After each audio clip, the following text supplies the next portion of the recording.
Hello everyone, it's time to work on some decimals. We're going to be working on Common Core Standard 6 NS.3, which tells us that we need to be able to add, subtract,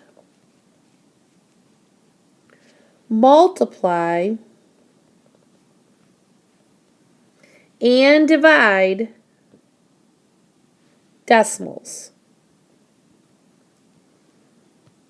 The first one we're going to take a look at is that add and subtract one right here.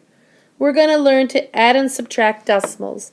The most common mistake when adding and subtracting decimals is that you do not line up your decimals. Everybody must know when you add it. You must know that when you add or subtract decimals, you must line up the decimal point. So for example, if we have a problem that states 32 7/10 plus 68 hundredths, we need to line up the decimal points in order to get that problem correct. What that means is when you write the problem vertically, you will line up your decimal points above one another. We know this is an addition problem, and you could fill in placeholders to hold and account the other places that are not located. When you add 0 plus 8, you get 8. 7 plus 6, you get 13 and carry your 1. You bring your decimal point straight down. 1 plus 2 is 3, and 3 plus 0 is 3. And that's the way you would add those problems. The next thing you know about would be when you're subtracting to make sure that you're borrowing correctly.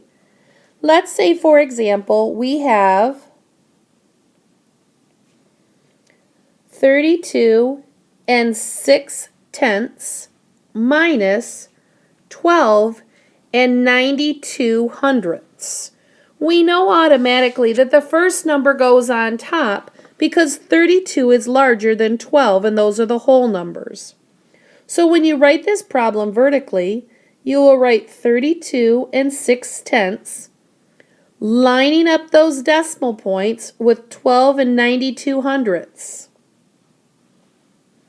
Remember to circle your operation to help draw your eye to it, and you can fill in your placeholder above the 2 hundredths. When you subtract, we know that if you have 0, you cannot take 2 from it, so you must borrow from the neighbor, making that 0 a 10. 10 minus 2 is 8, and we move to the tenths place. We cannot take 9 from 10, we cannot take 9 from 5, so we must borrow again, making that 5 a 15. 15 minus 9 is 6, and we bring our decimal point straight down. We cannot take 2 from 1, so we borrow from the 3, making the 1 11. 11 minus 2 is 9, and 2 minus 1 is 1. Again, you need to remember that you always line up your decimals when you're adding and subtracting decimals. The concept that we have to remember is how to multiply decimals. There's 2 methods to multiplying. We could use the standard method. In the standard method, it's just what you've been doing all along. In the standard method, you would take your problem, for example, 32 6/10 times 12 hundredths. And if you notice, in this case, we do not line up the decimal points. You line up the numbers right above each other. In the standard method, it tells us to just go ahead and do 2 times 6, which is 12, carry the 1. 2 times 2 is 4, plus 1 is 5, and 3 times 2 is 6. I like to go through and cancel out what I've already used before I go to the next step. I add a placeholder because I'm moving over to the next number, and I'm going to do 1 times 6, 1 times 2, and 1 times 3. Remember, because this second number has 2 digits in it, it has a 1 and a 2. That means we're going to have 2 adding rows. Another thing you should think about at this point is how many places are behind each decimal. In the first number, 32 and 6/10, there is 1. And in the second number, 12/100, there is 2. So there's a total of 3 places behind the decimal point. You can go ahead and add your numbers now. 2 plus 0 is 2. 5 plus 6 is 11, carry a 1. 1 plus 6 is 7, plus 2 is 9, and 3 plus nothing is 3. Remembering that adding that second part. Now the only thing left to do is move your decimal point from the back of the number in 1, 2, 3 places, so this problem will equal 3 and 912 thousandths. Next, we're going to go to the next method of multiplication called lattice method. That's a little sloppy. We'll redo that one. The lattice method tells us that we can draw a box out so we don't have to worry about those placeholders as much. For example, our problem that was 32 and 6/10 times 12/100. We would draw a box with 3 columns, 1 for the 3, 1 for the 2, and 1 for the 6. We would then, after we take care of that number, we're worried about this 12/100. We're going to make 2 rows because it has 2 digits. This is the time when I like to count my place values behind the decimal and see that there are 3, so I don't forget to move my decimal in the end. I then draw my lattices down the boxes, and then I'm going to multiply inside the boxes. 1 times 6 is 6. 1 times 2 is 2. 1 times 3 is 3. 6 times 2 is 12. 2 times 2 is 4. And 3 times 2 is 6. That allows us to not worry about placeholders. Now all we have to do is add on a diagonal. 0 plus 2 is 2. 4 plus 6 is 1. 4 plus 1 is 7. 6 plus 1 is 7. Plus 4 is 11. 1 plus 0 plus 2 plus 6 makes 9. 3 plus the 2 zeros, and there's our answer.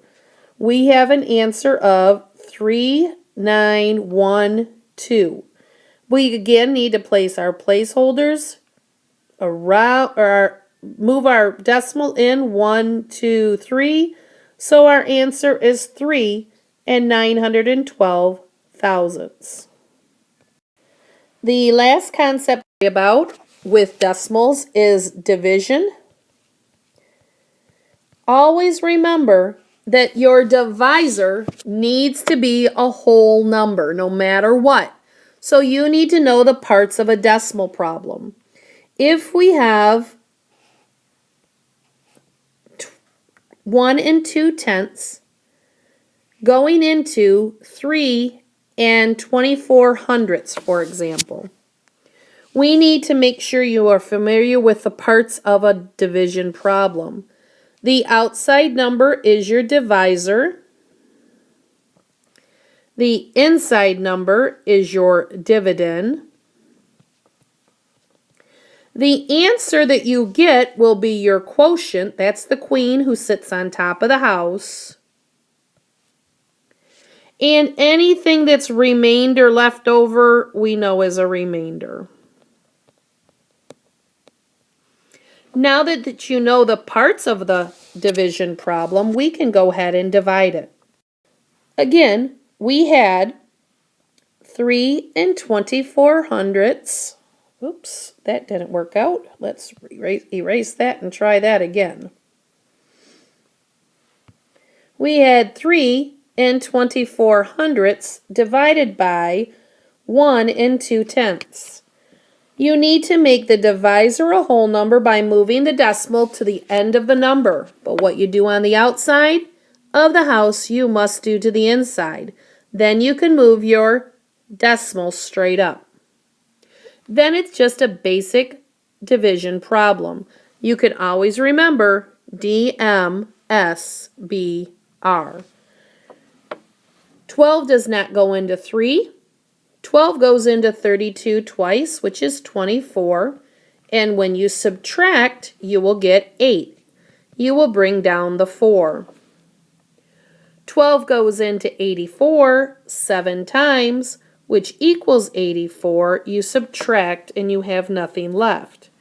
In order to check this problem, you take the quotient, which is 2 7/10, multiply it by the divisor, and you should come up with your dividend. Remember, there are 2 places after the decimal point, so you should have a little 2 in a circle above the problem. 2 times 7 is 14, carry the 1. 2 times 2 is 4, plus 1 is 5. A placeholder goes down. I am done using that 1 and that 2, so I'm going to cross them out. 1 times 7 is 7, 1 times 2 is 2. I can see I have 2 adding rows. I can go ahead and add that problem up, and I will get 3, 2, 4. Knowing that I had 2 places behind the decimal, I can move my decimal point in and notice that it matches my dividend.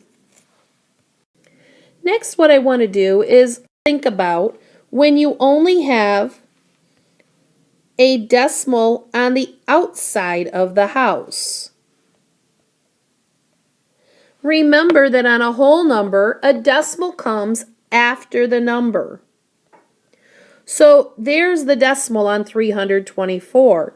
You do the same thing. It's the same concept. You're going to be moving that decimal over, but because you don't have a place to move, you need to add a 0, and then you can bring your decimal straight up. Then again, all you do is your D, M, S, B, and R. 12 goes into 32 twice, which is 24. And when you subtract, you will get 8. You will bring the 4 down. 12 goes into 84 7 times, always placing the number that you're dividing by over the last number you brought down, which equals 84. In this case, remember that all numbers in the dividend must be covered. So you must bring down that 0 and know that 12 does not go into 0. It goes in 0 times. So your answer would be 270. Again, you can check that problem by taking the quotient times the divisor and multiplying. 0 times 2, 7 times 2. 2 times 2 is 4, plus 1 is 5. Again, I'm done with that, and I'm done with that. I'm going to be moving over and doing the next row of multiplication. I'm going to add those up and get 0, 4, 12, carry the 1, 3. And because there is 1 decimal that was behind here, I forgot to add it when we did it, but it's 1 decimal point, you move it in and you will get 324.